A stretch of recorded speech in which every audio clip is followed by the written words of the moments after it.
Hey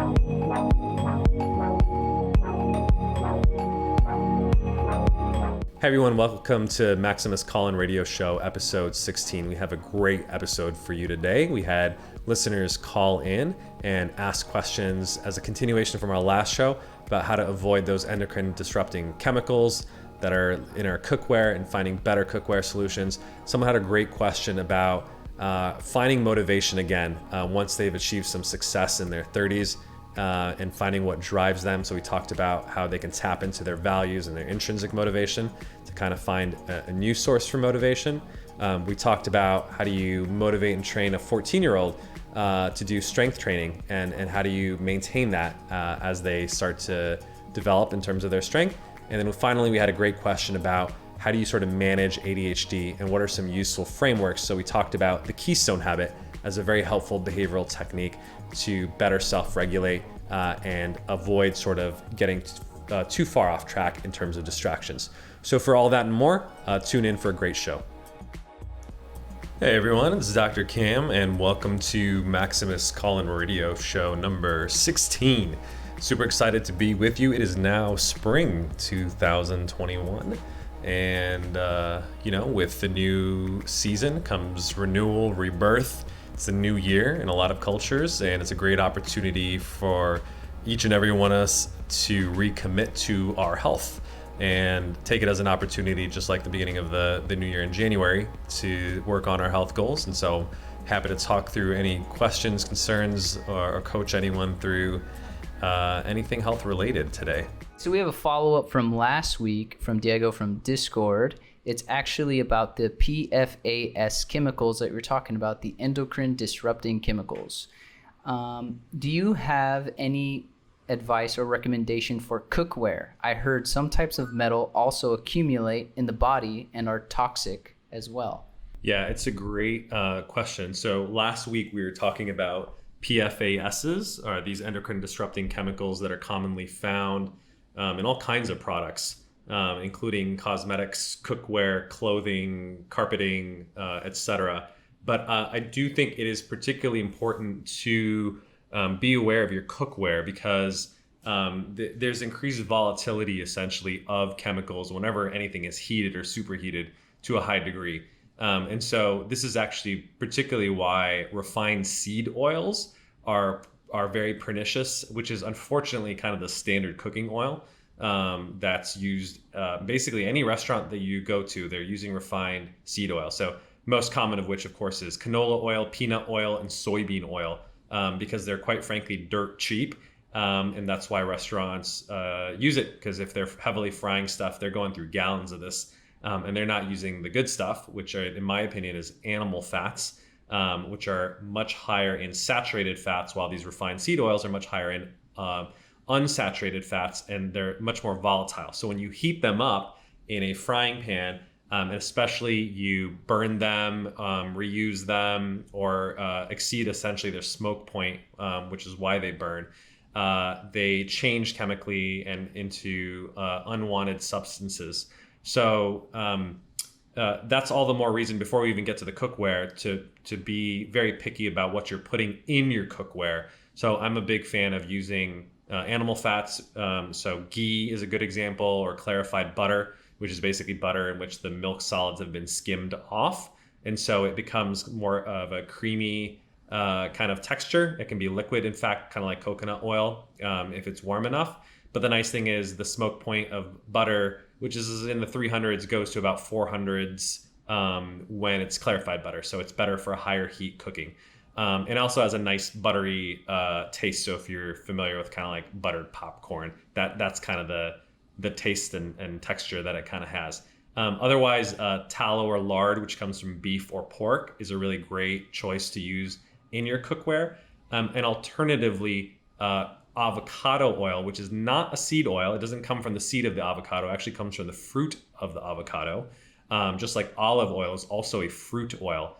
So olive oil and avocado oil are the two exceptions that I think are appropriate for cooking. Olive oil, though, you can't heat too high. It has a lower smoke point in the lower 300s. It's better for drizzling. So I recommend people, put it on their salads as salad dressing. but only use it for cooking if you're using it for low heat cooking. Avocado oil, on the other hand, can be heated to about 500 degrees, much higher smoke point, so it's much safer to use in cookware. As for the cookware itself, the main thing that you want to avoid is Teflon or any non-stick coating that people are using in their cookware, because the coatings themselves are chemical in nature. They don't last very long. They chip, and they can be easily removed, and you end up consuming it. So these PFASs in particular, I think Teflon is actually a type of PFAS, if I'm not mistaken. And so you really want to avoid that. So the other thing I would watch out for is it's not just your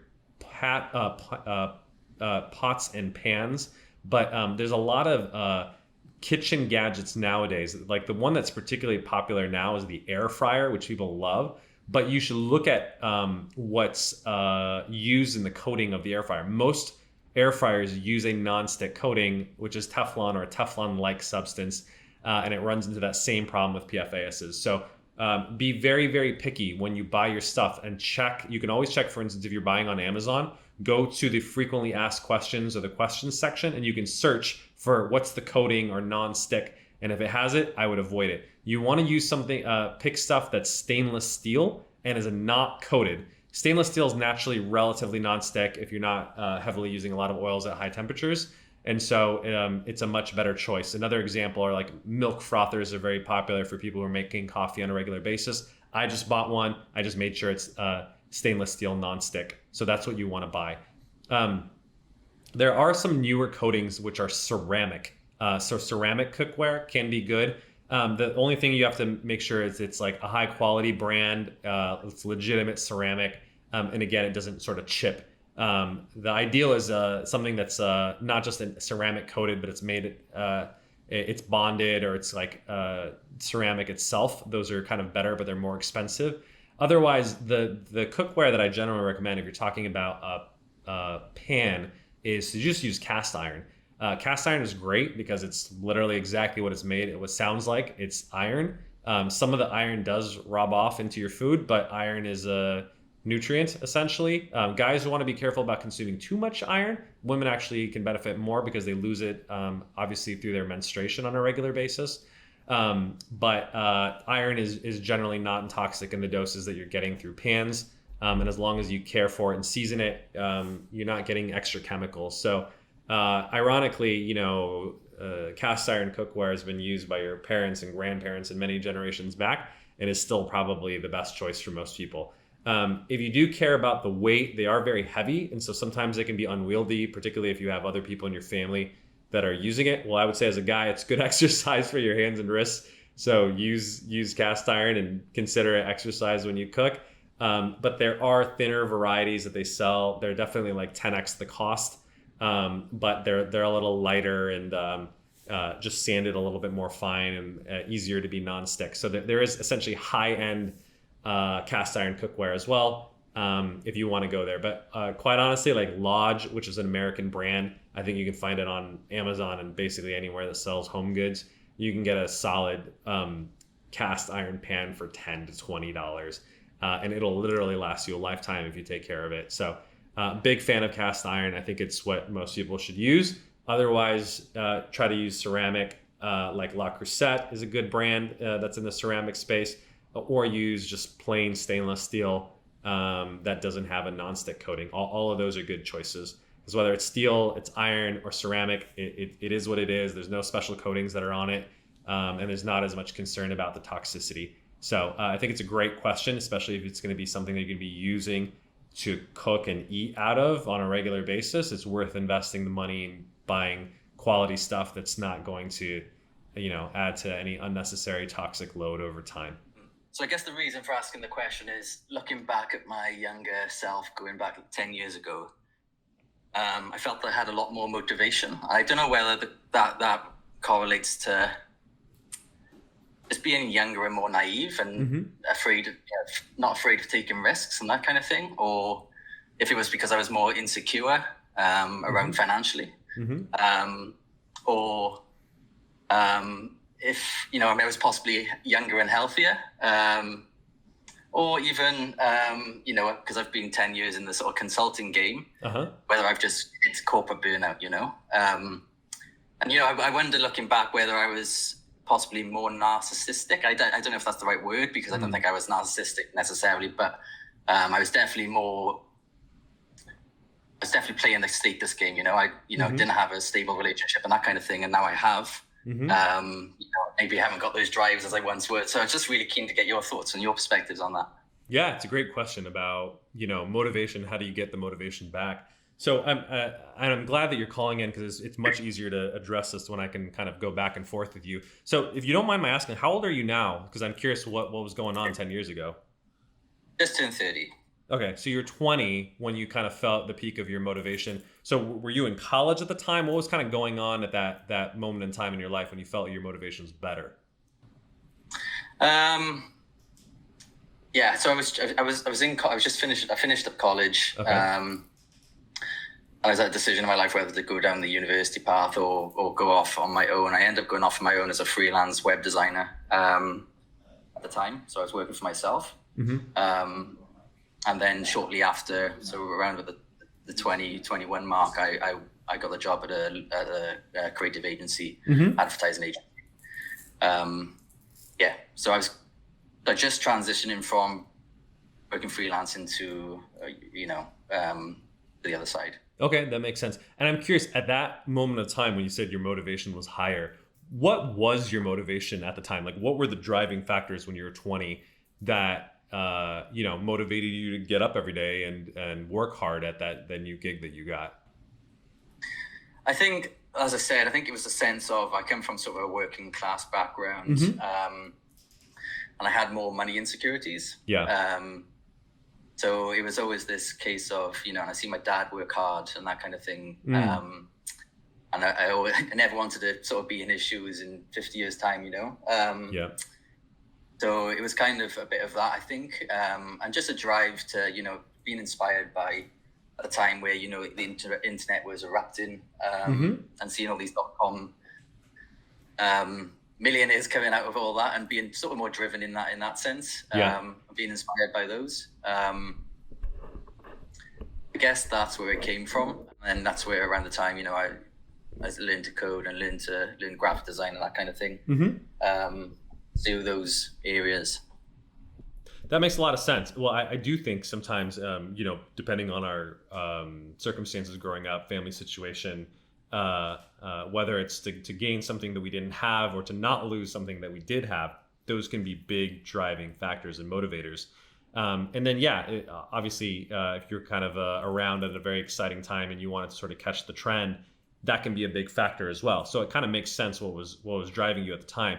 I'm curious if that has changed. Like, for instance, have you achieved the level of success where like money isn't like a huge scarcity point, and so is that kind of contributing to it, or are you not as excited about sort of the trends that are going on like there was at the .com boom? So I'm just curious what your mindset is now that's different than 10 years ago. Yeah, to a certain degree, I think it's maybe a bit of both. I think that,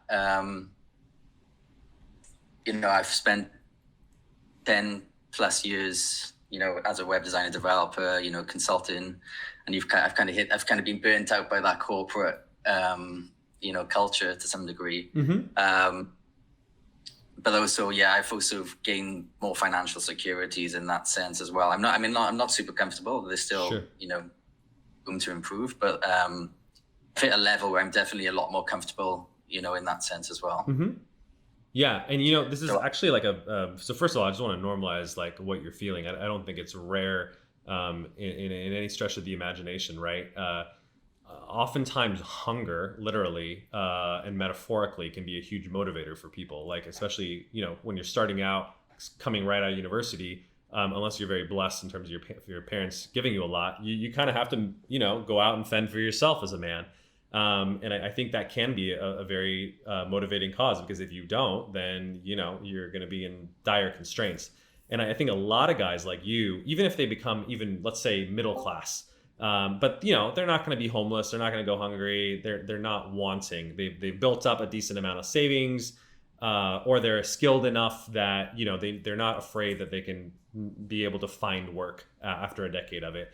That sort of fear and hunger does go away. And that can be a little bit demotivating in the sense that, quite frankly, you become comfortable, right? This is the classic, Survivor song, and Eye of the Tiger. He says, so many times it happens so fast, you trade your passion for glory. And the hunger, that kind of what originally motivates people, especially to pursue sort of athletic or professional greatness, disappears when people become more and more successful. So that's the bad news, and it's kind of hard, quite frankly, to get that back, because unless you go back to dire straits, which I wouldn't really wish or recommend upon anyone, you're not going to go back to being 20 and being as hungry in the same way. But here's the good news. So that is a very extrinsic motivator, right? Which is like, I need money to feed myself. I need money to establish myself, and kind of make my way in the world. And, fortunately, you've gotten to a point where, that's not the major factor. But I actually think that's a blessing and an opportunity, in that you kind of move towards things that are a little bit more intrinsically motivated, or as we talk about in ACT, a little bit more values aligned. So I guess my question to you on that kind of path is, okay, I'm sure you still have some financial goals in terms of wanting to get to the next level, have even greater security, whether it's purchase property, provide for your family, etc. So it continues to be a motivator, but it's certainly not the same level of hunger as before. So I guess my question to you is, what are you looking forward to, right? Like, if you look forward to the next 10 years, right? So from 30 to 40, what do you want in your life? Like, you could almost envision it, and look at yourself in 40 and almost imagine that we're having the same conversation a decade from now. And you almost calling back, and you're very proud, and you're like, hey, Dr. Cam, remember that conversation that we had a decade ago? Here's all the things that I've done since. Here's the person that I am and I've developed and grown into. What kind of person would you be at 40, and what would you have in your life? Yeah, it's the question I keep asking myself as well. And it's a hard one, But I think ultimately things I've learned is that, definitely would like to be in a leadership position in terms of leading and helping people, and being more aligned in that sense. And then also, obviously, it's the financial aspect, and making sure that, you're comfy there, you can provide for your family, etc. Yeah. You potentially got kids by then, Right. and that kind of thing. So and it's probably a bit you mentioned of that. you're in a relationship now as well, which is different. Yeah, so I've been in a stable relationship for the last, 5 years. So yeah, that's part of it. And I think there's always this sort of nagging feelings that, it's a short life and you want to make an impression here while you're here, right? So there's always that sort of driving away in the background, in that the sense of, want to leave a mark while you're here. So whether that's in the form of, writing a book, or, starting a company, or, doing something like you're doing, something along those lines. Yeah. What kind of mark would you want to leave? Because I like where you're going with that, right? But how, maybe try to get a little bit more concrete with me. Like, how, if I asked your friends or your colleagues 10 years from now, and we were almost like, imagine we're at like a celebratory banquet or an awards banquet, and they were getting up and talking about you, what would they ideally say? It's a good question. I think I tend to look at like who I'm inspired by, and definitely over the last couple of years, it's people like yourself, and it's people people like your Joe Rogans, and people like your Jordan Petersons, and that kind of thing. I think by looking how I can apply my skill set that I've acquired over the years, it's probably something along those lines, in regards to maybe it is writing a book or something, and people or teaching others around product design, or or web development, or that kind of thing. I know this is kind of a fluffy answer, because I'm trying. It's kind of that slow think, fast think thing, right? Sure. So yeah, maybe it's around those lines. I feel this is probably part of the struggle. I struggle to give you a definite answer on these things, Um,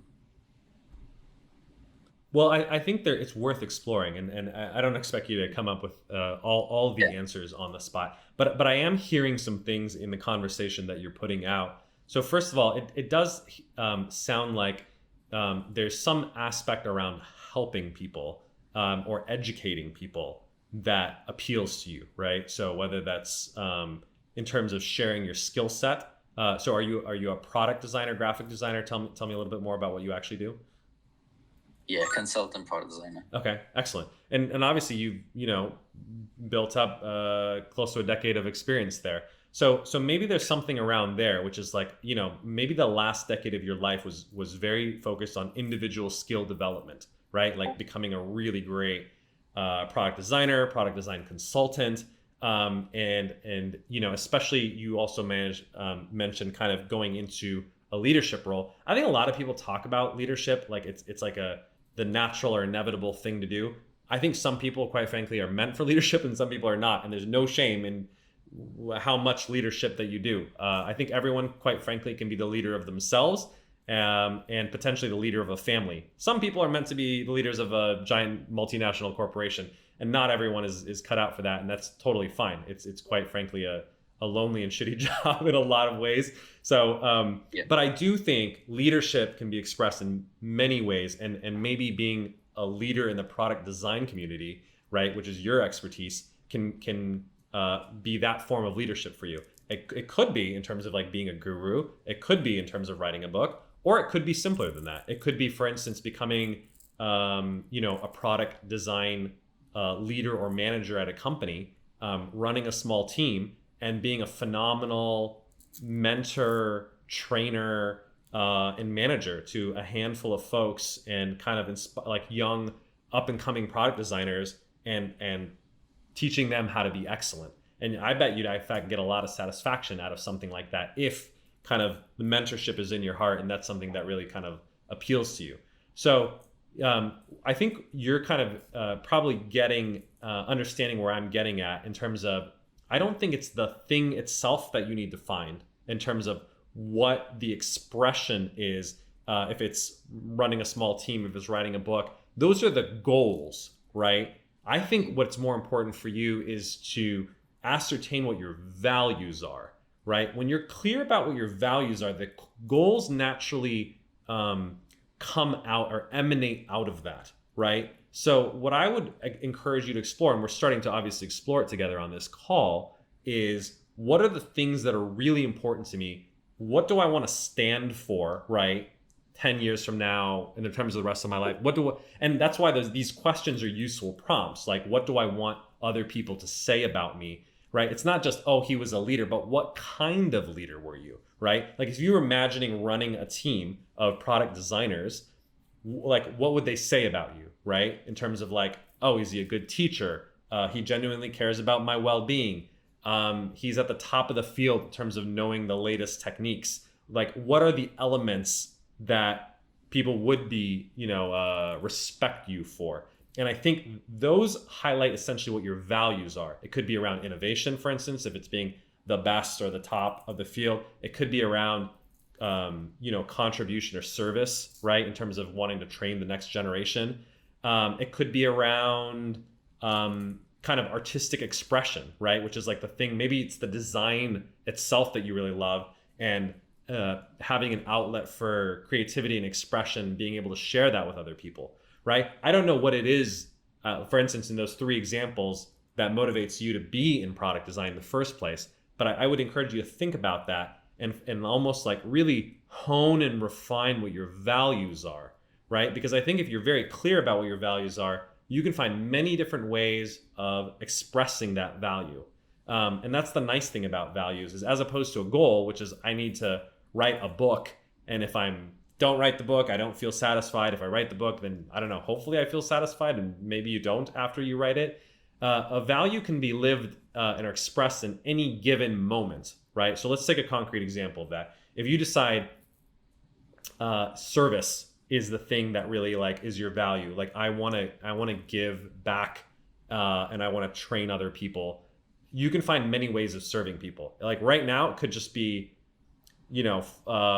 finding someone to mentor, right, who wants to become a product designer, and you spend an hour a week with them, just teaching them tools of the trade or giving them advice about how to find a job or all that kinds of stuff. And that can be something you can do literally right now, right, in any given moment, or in your existing product design consulting position, figuring out how can I leverage sort of service or mentorship as part of what I do. And obviously there may be an opportunity to do that in a much more lofty way, which is, I don't know, maybe you could start a product design community, or you could write a book, you could become a leader in 1, 5, 10 years from now. But either way, whether it's literally something that you're doing now, today, or you're doing 10 years from now, the goals can vary, but it's always done out of the expression of that value. And so whenever I hear people say, coming back to your original question, I don't know what sort of my motivation is. The question is, how can you find what your values are? Because your values are essentially the roadmap, the blueprint, the compass for where you want to head in life. And they should really be more intrinsically motivated. That's why money is not a value. Money is a goal, right? But it's like, well, what would you do with that money and the expression of your values? That's going to be really, that's going to express that in a way that's very authentic and resonant to you. So is that helpful as like a way of thinking about it that may be a little bit different than how you've been approaching it? Yeah, no, that's super helpful. It's very, very helpful. Definitely something I know I need to explore further. Yeah. The other part of it too, really so I realize it's very lofty. I'm telling you, okay, you got to like get clarity about what your values are. That's the concrete recommendation that I have for you. Really think about it, refine it. And like I said, maybe even come up with a statement is what I would suggest. It could be a couple bullet points, could be a paragraph, but think about, like I said, who do I want to be less than what do I want to do? If you know who you want to be, the what you will want to do will naturally come as an outgrowth to that, right? But have a very clear, almost like vision statement, personal statement, mission statement of who do I want to be as a person, as a professional. Like it could be a little bit more personal. We've been talking a lot more about the professional side of things as a product design consultant, but I would encourage you to think about the personal side as well, right? And that could be, for instance, you mentioned you're in a stable relationship for 5 years.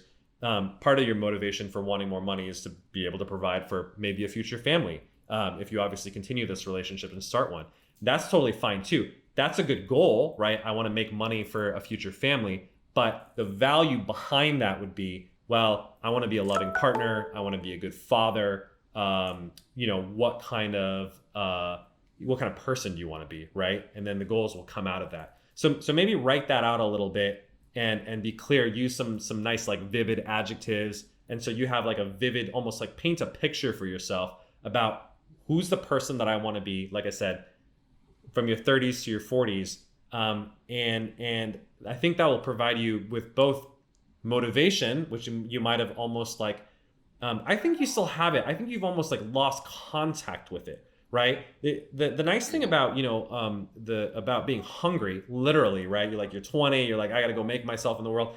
It's very black or white. Like if you don't go get a job and put some, literally, food on the table, you feel the consequences very quickly. And so the motivation is like right in your face. But when you're kind of like moderately successful, you're not as hungry, you're in a stable relationship, you're kind of almost like entering this 30s, not quite midlife, but kind of that somewhere quarter life to midlife kind of range. And the consequences of not being motivated are not as dire, quite frankly, right? And so that's why I think you got to shift to this more intrinsic values-oriented motivation that is a little bit, like I said, you're not going to starve whether you do it or not. But I actually think it's much stronger than these kind of extrinsic motivators about whether you're gonna, make money or not be able to feed yourself. Because if you the people that I know, quite frankly, that are the most motivated, they're people who often have made their money, right? They've almost taken the extrinsic out of the table. They've achieved all the success that they want, but they're still kind of young. They're not at retirement age, and they're like, what the hell do I do for the next 30 years? Right? And it's like, money doesn't have to be it. So what do I do? That's when they become very intrinsically motivated. And they're like, what is my contribution to, whether it's my family, my society, my community, my professional community, whatever it is. And then they actually work harder, but it's not for the money. It's for these other reasons. And in a lot of ways, they shift their mindset from, this is something I have to do. this is something I must do, this is something I should do, right? Which are not, these are like very external, extrinsic kind of things, to this is something I want to do. And it is my choice, because I could be sitting on a beach and retired, but I wouldn't feel satisfied doing that. I feel too young. I feel like I'm letting my strengths and talents and God-given gifts go to waste if I do that. So that's why I'm saying, I think it's great that you use extrinsic motivation to get to where you are from your 20s to your 30s. Now take intrinsic motivation to get to from where you are in your 30s to who you want to be in your 40s. And I think that'll be a very positive driving force. Yeah, sounds really good. I think that there's really, really good advice. And I think part of the problem is that paradox of choice. You get to a point where you've got so many paths you think you can go down now. And whereas back in your 20s, you can kind of just grab what you can. I think that's part of it as well. So having those values and understanding those will help, focus that decision. Absolutely. One last point, which is, we talked in a very lofty theoretical way. I do think it's important, because I do think values are the major motivator in life. But let's get really, really practical too. How long have you been in your current position? In my current position, so it's 2 years roughly. Okay. And I got a little bit of a sense, you correct me if I'm wrong, that there's a little bit of staleness. Do you feel challenged in your current position? No, I think that is part of it. Yeah.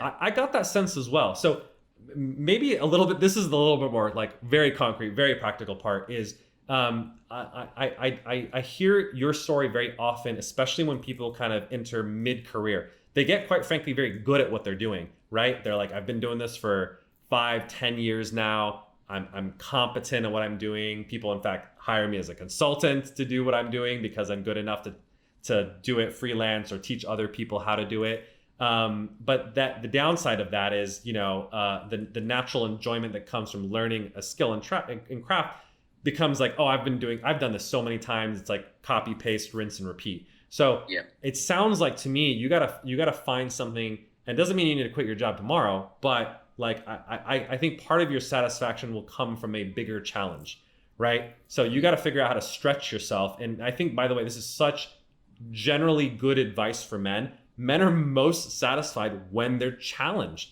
And you should kind of force yourself to get outside of your comfort zone. It's so funny because as guys, we spend so much of our early lives just trying to, get to some point of stability, right? And it's that you're not thinking about challenge because life is already challenging enough being a man in your 20s and just trying to find your way in life.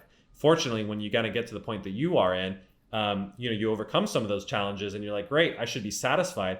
And you find yourself in exactly the position that you're in now. And you're like, wait a minute, I kind of got what I wanted, but somehow I'm not as happy or satisfied as I thought I would be. And it's not because, money or success isn't satisfying. It's that, great, you've achieved that, but you still need challenge in your life because, that's how we learn and grow. So I would say maybe figure out if there's new skills that you want to learn that you haven't learned. And maybe that's the part that's going to be challenging. It could be new responsibilities, which is if you're kind of working a little bit more as a consultant, which is generally more solo, maybe it's doing a little bit more management if you like doing that or you like to learn how to do that.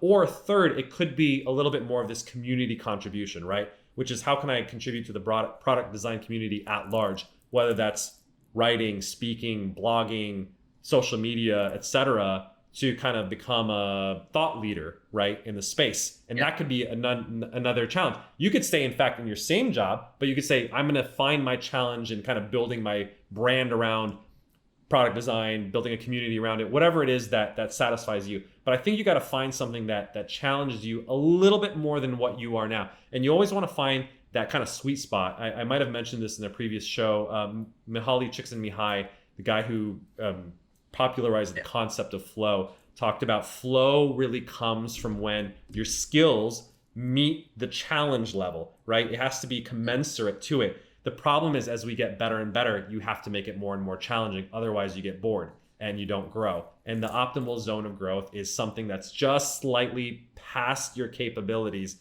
currently, so that you always have to stretch just a little bit and continually grow. This is exactly the principle of progressive overload and strength training. You always want to lift a little bit more than you did last week because that's how your muscles grow. And our mind is quite frankly the same way. So think about that too a little bit in terms of your current position or potentially extracurricular things that you can do above and beyond your position to feel a little bit more challenged and stretch yourself. And I bet you that if you do, some of that motivation that you felt at 20 will come back. Yeah, that's really practical advice. I appreciate that. Absolutely. Really, really great question, and really enjoy the dialogue too. Because this is stuff that you got to talk through. So, and please do me a favor, as you kind of grow and explore, these questions, feel free to call back at a later show. I'd love to get an update in terms of how it's going. That's great. Yeah, appreciate that. Thanks a lot, Cam. My pleasure. Loving the show. Thank you. Appreciate the kind words. Bye-bye. All right, we had this question submitted from Twitter. Hi, my almost 14-year-old stepson, who is very mildly overweight, recently has taken a serious interest in his own fitness and physique. I've gotten him in the weight room, drilling him on proper form with all the essential lifts, taking care to not let him go heavy and avoid excess forced reps. He's loving it and slowly seeing results. Do you have any extra suggestions on how I can safely maximize his learning, positive experience, and results? Yeah, great question. First of all, I just want to say how awesome it is that you're teaching your 14-year-old son how to lift weights. I mean, I think if there's any sort of like key skills, very practical, habits that you're going to teach a 14-year-old boy, strength training in particular, I think is foundational to a healthy and happy life. And it's also great to kind of almost role model that. I was telling Victor, the other day, I'm not sure my dad sort of taught me how to lift weights, but we had weightlifting equipment. I would always see him lift weights growing up. And so almost by osmosis, I just got that as like, oh, this is a thing that you do as a guy. And it's obviously healthy and it's a great thing to do. So I think you're doing all the right things from a physiological point of view. So first of all, just to dispel some common myths about weightlifting, there's a very common concern that people have that if they get adolescents or children to lift weights or do strength training, it's going to stunt their growth. There's no good research that, at least I'm aware of, that shows that weightlifting stunts growth. I think this is like this notion that if you're like kind of compact and you build muscles, you almost look like you have small stature. And maybe it's because of gymnastics and other things that quite frankly self-select for small people because they just do better when you're petite. It doesn't shrink you or inhibit your growth as long as you're doing it in like reasonable amounts.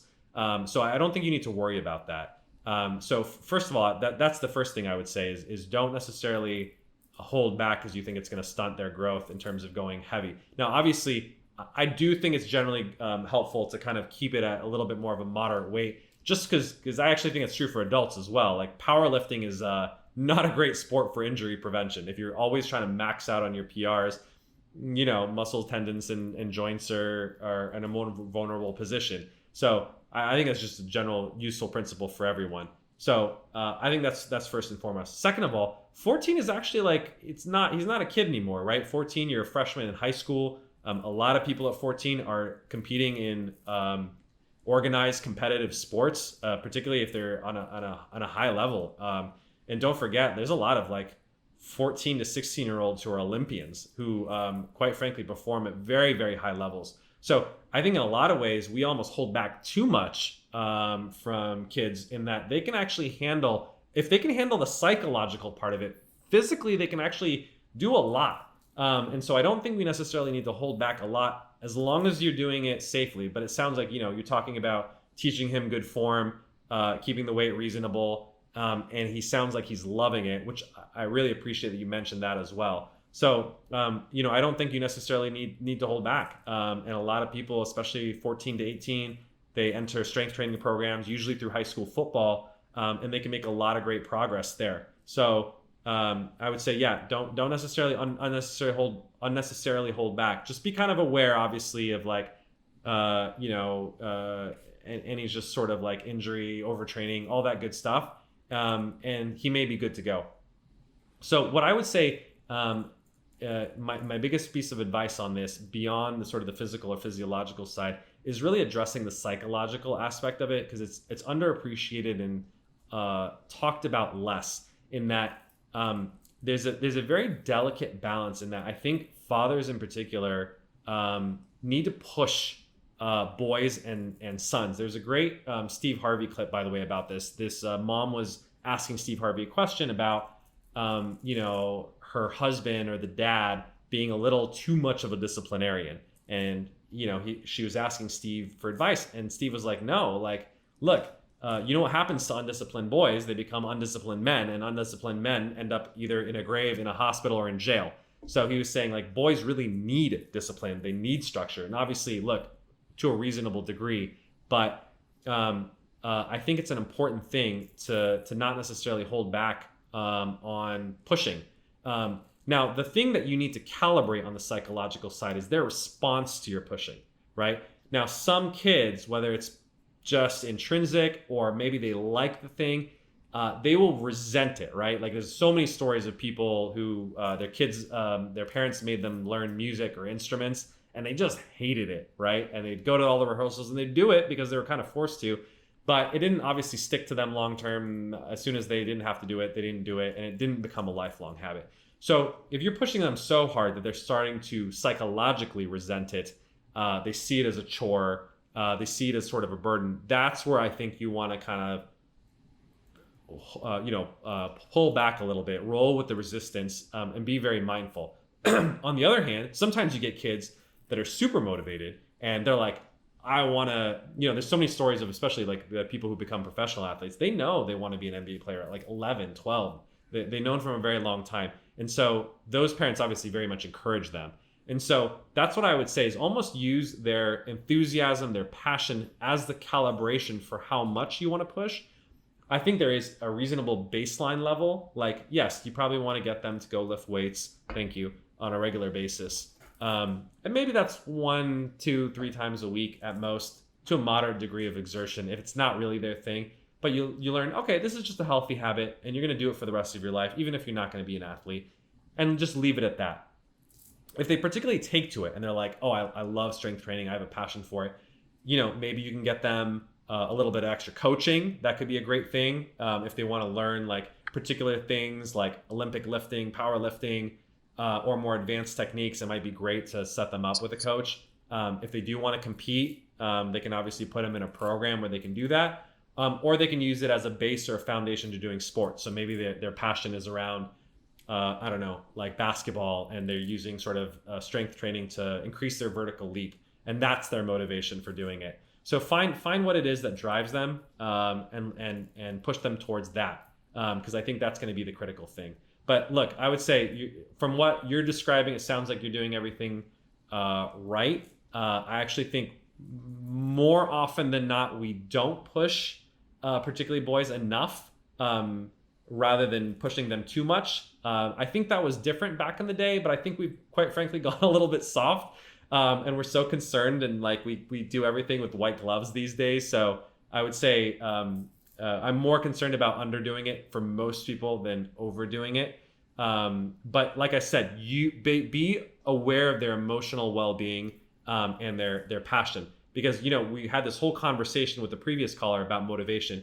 Kids' motivation waxes and wanes much faster than adults, right? They could be super enthusiastic. One bad thing happens and they're like, I hate it, I quit. I see this all the time with sports, music, whatever programs that they're involved with. Because, you're 14, you got all these hormones, you're like, you got the whole adolescent angst thing going on. And so you want to pay attention to that, and just be kind of attuned to their emotional needs. So I would say, as long as they're still enjoying it and you're not going to ruin their love of the activity, feel free to push them along as is reasonable. Got a comment, by the way, from Instagram. Dave said, my dad pushing me motivated me more than anything. I miss it. So there you go. That's another good case study for why we should push. Hey, Dr. Cam, I have a quick question. I saw a thread earlier, I think it was the other day. You were talking about how people, like, whether it's autism or ADHD or ADD, like overcoming barriers that are, predisposed, like coming up with frameworks and stuff like that. Could you unpack that and talk about that more? Yeah, so I did have 2 threads on autism and ADHD. Maybe it'd be helpful if you're like, tell me what you're interested in particular. Like, is this something that you're dealing with, or you've seen other people deal with, or help me help you. Oh, definitely. So I do have like ADHD, and that kind of like spoke to me a little bit. I've had a problem in the past where I'm like very engaging and very social. So like I don't have any social problems. I'm actually very socially aware. But sometimes like it's hard to follow through a little bit. But I've done a lot better by applying frameworks and really focusing on first principles, like, thinking about the question rather than the solution, or like, the problem rather than the solution. But sometimes I still come across it. Sometimes I think the big problem is I always want to it's kind of like the grocery store thing where you want to, your eyes are wider than your stomach type of thing. So, so that's like, I like always want to do a lot, but then sometimes you just got to focus. So that's where I'm at. But I would love to, get your perspective on it. Yeah, so it's a great question. And just for people who didn't see the Twitter threads, just to give a little background, I was saying, the biggest challenge with people in the autism spectrum, by the way, both of these things are spectrums, as are all psychological conditions. And that I think it's important not to pathologize too much, in the sense that like we're probably all of us somewhere on all of these spectrums, whether it's autism, ADHD, depression, anxiety, or especially if you talk about sort of inattentiveness instead of ADHD, or you talk about sort of an empathic impairment versus autism. If you're using those words, we're definitely all of us somewhere on the spectrum. And I almost feel like everyone looks ADHD these days, given how much social media and internet use everyone's overusing, that have made everyone, quite frankly, inattentive and hard to focus. So you're certainly not alone. I think the difference, though, is that in autism or an empathic deficit, there is sort of a social impairment. In ADHD, as I was saying, there isn't that much of that social impairment. And in fact, a lot of times, like people I was saying with ADHD are very fun. They're very exciting to date. They're very enthusiastic, very open to new experiences. But when you kind of enter a long-term relationship with folks who are ADHD, it can be very challenging because they're not typically very conscientious. They don't follow through, as you were kind of talking about. And a lot of things get misinterpreted. Like if they fail to remember birthdays and anniversaries and things like that, they're like, oh, well, you don't really love me. And it's like, no, I just literally forgot. It's not from a lack of caring. It's a lack of, just working memory, quite frankly. But I think, honestly, so that's what I would say. In the context of relationship, there's actually some really great books on ADHD in relationships. And if you're in a relationship, I actually like, especially a long-term stable relationship, I actually think it's really useful to talk to your partner and educate them a little bit about it, because I do think they really, people, if they don't understand ADHD, will take things personally, and they take your lack of follow through as a sign or a meaning of a lack of interest in them, a lack of commitment to the relationship, or I don't know, you're not going to be a good partner, a good parent someday. And so just whether you verbally kind of talk through it or share a book with them, I actually think it's very helpful. And I've had clients do this, their partners, once they kind of understand, they're like, oh, you always do that. I never understood why. And, when they understand that it's a little bit more driven by a condition, or at least a tendency, maybe that's a better way of kind of putting it, that's non-pathologizing. I think it makes your partner a lot more empathic and understanding. So I think just communicating that, I think can be helpful. I know sometimes it can be tough to talk to people about that, particularly, unfortunately, I don't know, there's always stigma around ADHD or any sort of condition. So whether you use that term, or you can say, or whatever, I have a predisposition to be just very inattentive, you can communicate it how you want, but I do think it's helpful to sort of communicate these things and kind of work them out. That's the biggest thing I would say. Is in the context of relationships, it's really important for your partner to understand where you're coming from, your strengths and weaknesses, and be able to talk through those things. It doesn't mean that people with ADHD can't have successful relationships. Tons of people who have great long-term partnerships, but they does have to be managed a little bit differently, because conscientiousness is a very important factor, not just for professional success, but for relationship success. And that is an impairment, quite frankly, in ADHD. And so there has to be frameworks, as you said, or kind of behavioral strategies in order to compensate for it, right? So I'm curious, since you asked the question, what frameworks have you found helpful for you so far? And what's the area that you think is most lacking or you need the most help with? Yeah, so frameworks is just kind of like focusing on the objective, like being organized is like the biggest thing. Like in the past, I haven't been super organized. I kind of just go on the fly and remember through, just like writing down on a piece of paper. That's been like extremely, like doing to-do lists is super helpful. Having a schedule, like all that is super important. And I do that through like Rome, and Rome Research is a great platform. Right. Where you can like search your notes and stuff like that. It kind of like goes with how I think of things. But like the problem in the past is just kind of like, filling up your to-do list with so many things that you can't get it done. And, focusing on saying no. I think my problem is just like you get so excited about things that you want to take on the world. But in reality, it's like okay to say no, but it's really hard. And then sometimes figuring out the problem, like what is the most important problem, right? And kind of figuring that out and then tackling it. Sometimes I just want, just get to the solution right away. And I've learned through like, friends and family and colleagues, like they've helped me through that. And just being aware of like, I need to like break the problem down, and that helps with the ADHD, I think, breaking down problems. But I would love to hear other people too, like, and get their perspectives as well, because I'm always trying to learn. Yeah, it's a great point. And I'm glad you share that, by the way, in terms of writing helping you, prioritization helping you. So I always like to take what has worked with people, because I think generally what works in the past is more likely to work in the future. And it's a good indication of something that you can kind of tailor or personalize to you. So now that you've talked about it, what I would actually suggest is if you haven't already read this article that I wrote called The Keystone Habit, I highly recommend it. I'll actually post it in the Discord afterwards. Basically, with every single one of my clients that are on the ADHD or inattentiveness spectrum, I have them read it and I have them implement it. For the folks that are naturally conscientious, they don't need to do it because they basically do kind of a version of it anyway.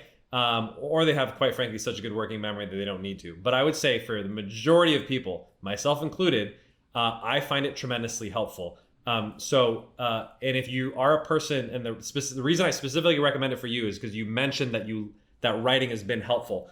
So the reason I think it will be especially helpful is it's a little quick 4-minute exercise, which is just at the beginning of the day, you sit down for 4 minutes and you write about what am I going to do for the next 4 hours, right? Just for the next 4 hours. So basically it's like, what am I going to do this morning? And then so you do this at, let's say 8 in the morning, right? Spend 4 minutes about what am I going to do from 8 a.m. to noon. And then at noon, you do another one and you just go back for the first 2 minutes and you say, did I accomplish what I said I was going to do? If not, what distracted me? Maybe I got shiny object syndrome, to your point. I got excited about something and then I got distracted, which is, understandable. How do I prevent that from happening again, right? Okay, it's like, well, maybe me sitting at home is not a great idea. Maybe I should go work at Starbucks just to get a different change of scenery. I'm not going to repeat the same thing and bash my head against the wall if it's not working for me. Now, from 12 to 4 this afternoon, what am I going to do for the next 4 hours? I'm going to go sit in Starbucks. I'm going to try again. And then as part of that, you prioritize too, which is like, okay, I got 4 hours. What's the best use of my time? Let me come up with 1 to 3 things for me to do this afternoon. And then you do this one final time in the evening. Okay, now it's 4 o'clock. Did I do what I said I was going to do? And what am I going to do for the rest of the evening? So you do this 3 times a day, morning, afternoon, evening. And then you do a summary one at the end of the day where you go back and read the 3 that you wrote earlier and reflect on how was your day and what am I going to do differently tomorrow. So in total, it takes 27 minutes. If you do 4, 4, 4, and 15, 12 plus 15, 27 minutes is phenomenal though in terms of the ROI that you get from spending 4 minutes at a time, 27 minutes a day in terms of organizing your life. Because the reason it's really helpful is particularly with folks with ADHD is it helps you get back on track faster. It's so easy when you're inattentive and and this is the thing with ADHD. If you think about the underlying basis for ADHD is you're kind of understimulated on a neurological level And so you're driven to distraction, which is a great book, by the way, on ADHD, because you're almost trying to achieve this optimal level of arousal. And that's why people with ADHD can't stand doing boring tasks, because they're already low in arousal, they're under aroused. And so they're almost chasing the thing that will give them the arousal that they need. That's why people with ADHD have no problem paying attention with things that they are passionate about.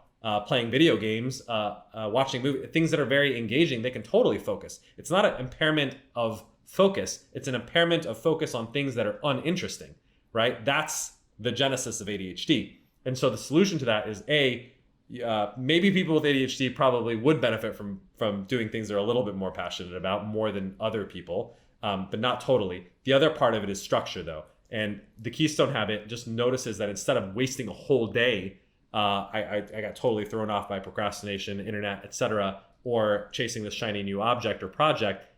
Okay, great. I wasted 4 hours or 1 hour, and I'm going to get back on track faster, because I basically have these check-in points, right? Where if you think about it, ADHD, it's in some ways it's easier to hyperfocus than with other folks. So you almost have the blinders on, and you're kind of like deeply immersed in whatever it is that your attention's placed on, and you're not sitting there thinking, is this the right thing for me to focus on? So by stepping back for 4 minutes a couple times throughout the day, you step back and say, am I focusing on the right thing? Is this really the highest priority? Is this helpful? Am I heading to where I need to be heading?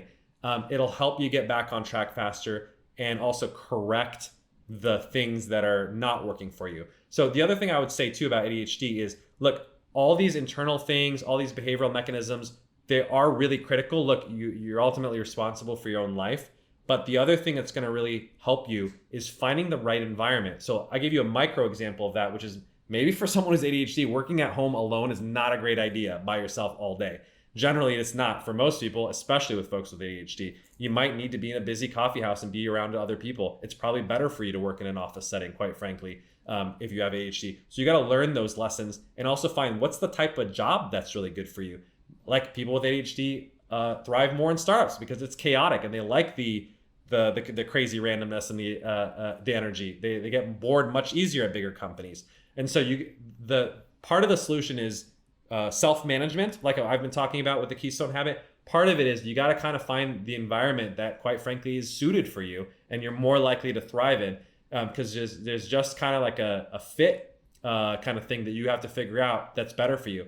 That's why a lot of people with ADHD become founders, right? They're quite frankly unemployable elsewhere. The challenge, though, is the same thing with the relationship. As the company scales and they need to be really organized, they have a terrible time with that. And so they need to really bring in other people who are much more organized, conscientious, operational, to help them execute on the vision, because they can't sort of do it themselves. So that's why fixing your environment will be just as important as fixing your habits and the behavioral. And you need to do both of those together. Thank you so much. You're dropping gems. So I can't wait until you guys post this on YouTube. Thank you. Absolutely. So I'm going to post the article for you to read.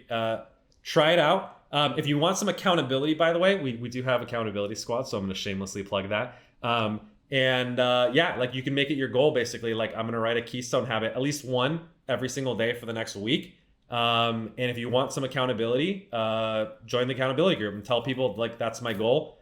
And give me shit if I don't do it. And that'll be a good motivator for you to try to hit a streak of doing it 5-7 days in a row. So that's the other part too, is use reinforcement. It helps a lot with instituting and keeping any habit. And that's why we have these. So highly recommend that as a way of implementing the Keystone Habit. And I find most people, once they get into the habit, whether it's writing or typing it, it becomes part of their, like, oh, this is what I do as part of my morning routine. And I have clients who've been doing it for months, if not years at this point, and they talk about how incredibly helpful it is. So try it out. And like I said to the other caller, feel free to call back in a couple of weeks and let me know how it's going. But thank you so much for everyone who joined us on Instagram. Thank you everyone who joined us on YouTube Live. Thanks for all of our Discord members. You guys are the heart of our community. And we'll join the channel, by the way, if you want to chat afterwards. I'll type in some of the links in terms of the articles and books that I mentioned on today's show. And thanks to everyone on Clubhouse as well. I got a few followers there. So thanks everyone. Enjoy the rest of your Thursday. We'll be back next Thursday, 6 p.m. Pacific time. You can feel free to submit your questions ahead of time, but if you call in and talk through it with me, it's always more fun and I can always be more helpful. So thanks. Have an excellent week and have a great start to your spring.